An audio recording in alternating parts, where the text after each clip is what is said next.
अच्छा जी, हम डिस्कस कर रहे थे behaviour of different things in different environment, particularly slit से गुजरने के बाद मैटर कैसे बिहेव करता है, एनर्जी कैसे बिहेव करती है, इन दोनों को डिटेल में स्टडी कर लिया। अब हम आएंगे इलेक्ट्रॉन की तरफ कि अब अगर एक इलेक्ट्रॉन को हम किसी स्लिट से गुजारते हैं तो वो कैसे बिहेव करेगा। अच्छा जी, तो पहले मैंने स्लिट रखी काफ़ी बड़ी पहले केस में, सिंगल स्लिट है लेकिन स्लिट का साइज़ बड़ा है as compare to size of electron. इस तरह समझो कि जब इलेक्ट्रॉन वहाँ से गुजरता है, एक दरवाज़ा या खिड़की है, एक दरवाजे में से जब मैं इलेक्ट्रॉन को गुजारूंगा तो इलेक्ट्रॉन को बहुत सारी स्पेस मिलेगी, बहुत सारी जगह मिलेगी गुजरने के लिए। वो थोड़ा आगे भी जा सकता है, पीछे भी जा सकता है, मज़ीद आगे भी जा सकता है। तो इस केस में जब मैंने ऑब्ज़र्व किया तो स्क्रीन पे मुझे इलेक्ट्रॉन्स बिल्कुल वो जो दरवाज़ा था या स्लिट थी उसके सामने वाले स्पॉट पे मुझे सारे के सारे इलेक्ट्रॉन्स वहाँ हिट किए सारे इलेक्ट्रॉन्स ने। अब ये स्क्रीन की जगह मैंने जो डिटेक्टर रखा है तो इलेक्ट्रॉन गन है, एक बड़ी स्लिट से गुजरने के बाद सारे के सारे इलेक्ट्रॉन्स आके एक पॉइंट पे जमा हुए। बिल्कुल उसी तरह इन्होंने बिहेव किया जिस तरह हमारी बुलेट्स कर रही थी, या हम अगर बॉल्स को फायर करें या पत्थर मारें किसी दरवाजे से तो इलेक्ट्रॉन का बिहेवियर एक एज अ पार्टिकल होता है कंप्लीट। अब अगर सिंगल स्लिट से मैं करता हूँ लेकिन वो जो स्लिट की विड्थ है वो इतनी छोटी हो जाए जो comparable with the magnitude of the size of electron हो जाए। अब यहाँ पे एक बड़ी स्ट्रेंज चीज़ होती है, एक्सपेरिमेंट में इस चीज़ को हमने ऑब्जर्व किया कि वो फिर ए से लेके बी तक की रेंज में, जब स्लिट मैंने छोटी कर दी, आने वाले इलेक्ट्रॉन ए से लेके बी तक की रेंज में वो कहीं भी जाके लग सकते हैं। यानी कि बिल्कुल दरवाजे के सामने वाले या स्लिट के सामने लगने की बजाय थोड़ा सा लेफ़्ट, थोड़ा नहीं बल्कि काफ़ी ज़्यादा लेफ़्ट एंड काफ़ी ज़्यादा राइट। अब कुछ इलेक्ट्रॉन्स ऐसे होंगे जो बिल्कुल सामने लगेंगे, कुछ थोड़ा लेफ़्ट, कुछ उससे ज़्यादा लेफ़्ट, कुछ उससे ज़्यादा लेफ़्ट एंड लेफ़्ट तक डिफरेंट रेंज है, और कुछ ऐसे हैं जो राइट की तरफ जा रहे हैं। अब ये चीज़ अनसर्टेनिटी में ये पॉइंट नंबर 2 बड़ा एक अहम रोल प्ले करता है जिसको हम आगे जाके डिस्कस करेंगे। Now we move to the next situation in which वही इलेक्ट्रॉन्स हैं, यानी कि हमारे पास वेव पार्टिकल्स हैं, वेव पैकेट्स जो कैरी कर रहे हैं, उनको मैंने डबल स्लिट से गुजारा।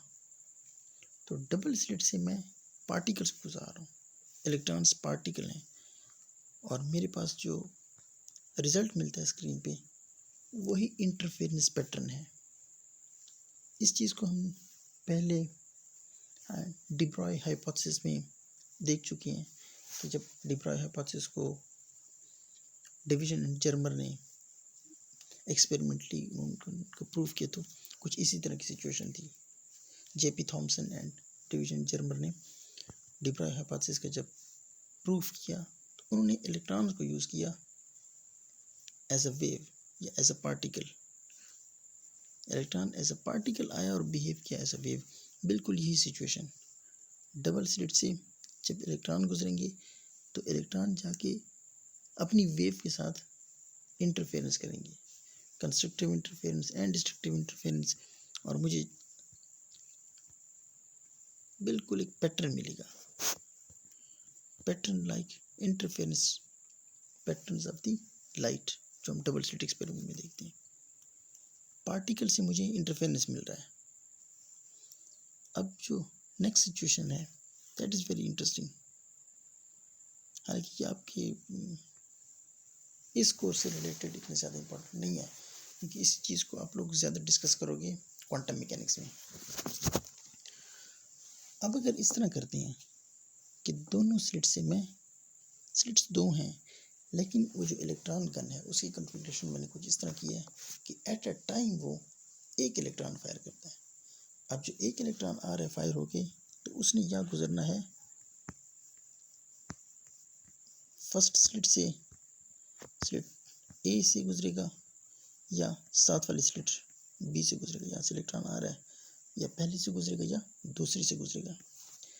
तो अब ये एहतमाल जिसमें हम कहते थे कि दो वेव्स आ रही हैं और वो इंटरफेयर करती हैं और उससे हमारे पास इंटरफेरेंस पैटर्न बनता है। तो इस चीज़ को ख़त्म करने के लिए हमने इलेक्ट्रॉन को 1 बाय 1 फायर किया। जब 1 बाय 1 इलेक्ट्रॉन को फायर किया तो उससे भी मुझे वही सेम इंटरफेरेंस पैटर्न मिला, जो इंटरफेरेंस पैटर्न मुझे रैंडमली इलेक्ट्रॉन को फायर करने से मिल रहा था। तो इससे क्या चीज़ पता चलती है? इससे ये चीज़ पता चलती है कि जो इलेक्ट्रॉन आ रहा है, अब उसके पास कितने ऑप्शन हैं। एक ऑप्शन तो ये है कि वो पहले स्लिट ए से गुजरे, दूसरा ऑप्शन स्लिट बी से गुजरे, तीसरा ऑप्शन स्लिट ए और स्लिट बी दोनों से गुजरे। अब अगर उस इलेक्ट्रॉन ने स्लिट ए और बी दोनों से गुजरना है तो उस इलेक्ट्रॉन की जो वेव है वो काफ़ी बड़ी हो, उस वक्त काफ़ी स्ट्रेच हो, जो दोनों से पास हो जाए। अब जब स्लिट्स की उस साइड पे गया तो तीनों केसेस में, चाहे वो स्लिट ए से गुजरा था या बी से गुजरा था या दोनों से गुजरा है, उसने इंटरफेरेंस किया। और इंटरफेरेंस किससे किया? अपने आप से किया और मुझे इंटरफेरेंस पैटर्न मिला। इंटरफेरेंस पैटर्न तभी मिलता है जब दो वेव्स आपस में इंटरफेयर करती हैं। अब एक ही इलेक्ट्रॉन था, उसकी वेव ने आपस में इंटरफेरेंस किया और मेरे पास वेव्स मिली। तो अब ये डिफरेंट पॉसिबिलिटीज़ हैं। तो जब भी पॉसिबिलिटीज़ की बात आती है, प्रोबेबिलिटीज़ की बात आती है, तो उसको हम क्वांटम मैकेनिक्स में ज़्यादा अच्छी तरह से डील करेंगे। अब लास्ट एक फाइनल पॉइंट है, इसको देखते हैं कि इस केस में क्या होगा, और फिर मैं अनसर्टेनिटी प्रिंसिपल की तरफ जाते हैं कि उसको कैसे ये सारी डिस्कशन सम अप करते हुए वो हम बताती है। अच्छा जी, now strange things happens if we set a detector on the slit so that it records.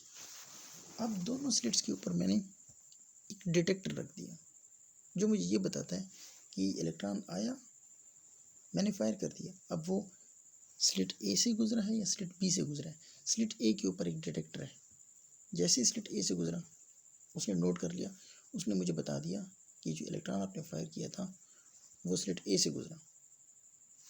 अगर स्लिट बी से गुजरता है तो बी वाला डिटेक्टर मुझे बता देता है कि इस वक्त इलेक्ट्रॉन बी से गुजरा है, ताकि जो इंटरफेरेंस पैटर्न मुझे मिले उसको मैं देख सकूं कि ए से जब गुजरा था तो उसने क्या अपने आप के साथ इंटरफेरेंस किया है, या बी से गुजरा था उसने इंटरफेरेंस किया, या इंटरफेरेंस उस वक्त होता है जब दोनों में से गुजरता है। तो इस केस में जब डिटेक्टर बैठा हुआ है इंटरफेरेंस नहीं होगा और बिल्कुल नॉर्मली बिहेव करेगा electron as a particle. Slit A के सामने, स्लिट ए से अगर गुजरा है तो वो जाके बिल्कुल स्लिट ए के सामने वाली जगह पे डिटेक्ट होगा। अगर स्लिट बी से गुजर रहा है तो बिल्कुल जाके बी वाले स्पॉट पे हिट होगा। तो इसका मतलब है कि जो एक्सटर्नल ऑब्जर्वेशन है, इसको टेक्निकल लैंग्वेज में हम कहते हैं कोलैप्स ऑफ वेव फंक्शन, कि वेव फंक्शन कोलैप्स कर गया। तो इसको अभी फ़िलहाल आप ज़्यादा डिटेल में ना देखो, ये आप लोग नेक्स्ट क्लासेस में जब जाके और क्वांटम मैकेनिक्स को पढ़ोगे तो ये सारी चीज़ें उसमें क्लियर हो जाएंगी। अच्छा, अब यहाँ तक क्या चीज़ डिस्कस की? यहाँ तक हमने ये देखा कि कैसे बिहेवियर होता है वेव्स का, कैसे बिहेव करता है पार्टिकल, और वेव पार्टिकल्स के कैसे बिहेवियर होते हैं। अब अनसर्टेनिटी को समझने के लिए इसमें जो हमने ये सेकंड बिहेवियर देखा था, जिसका मैंने उस टाइम आपसे कहा भी सही चीज़ इंपॉर्टेंट है, दोबारा देख लें।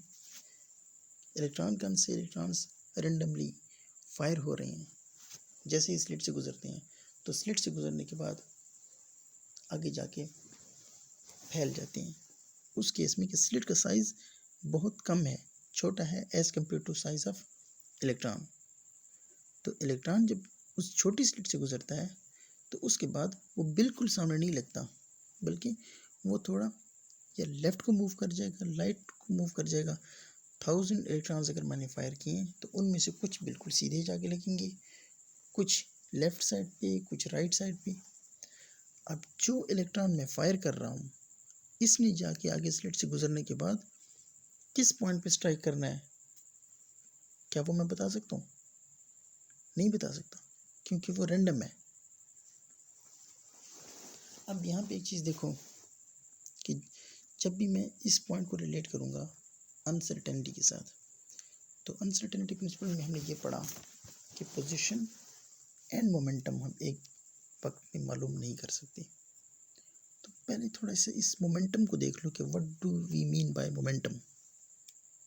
मोमेंटम जैसे कि आप सब जानते हो, इट इज़ mv, मतलब मोमेंटम उसकी वेलोसिटी के साथ एक रिलेटेड क्वांटिटी है। तो जब भी उस बड़ी नैरो स्लिट से इलेक्ट्रॉन गुजरेगा तो उसके बाद उसकी वेलोसिटी क्या होगी वो हम कुछ नहीं कह सकते। वो बिल्कुल सामने भी जा सकता है, वो लेफ्ट भी जा सकता है, वो राइट पे भी जा सकता है। अगर आप ऑब्जर्व करो तो इसमें एक बहुत बड़ा एक थीटा बन रहा है यहाँ, ओवर वेरी वाइड रेंज। तो ये ए से लेके बी तक कहीं भी जा सकता है। 1000 इलेक्ट्रॉन्स फायर किए हैं, उसके बाद मुझे 1000 का कोई पता नहीं है कि वो कहाँ पे जाके लगेगा। लेकिन एक चीज़ मुझे कन्फर्म है कि किसी वक्त वो बिल्कुल इस स्लिट से गुजरा था।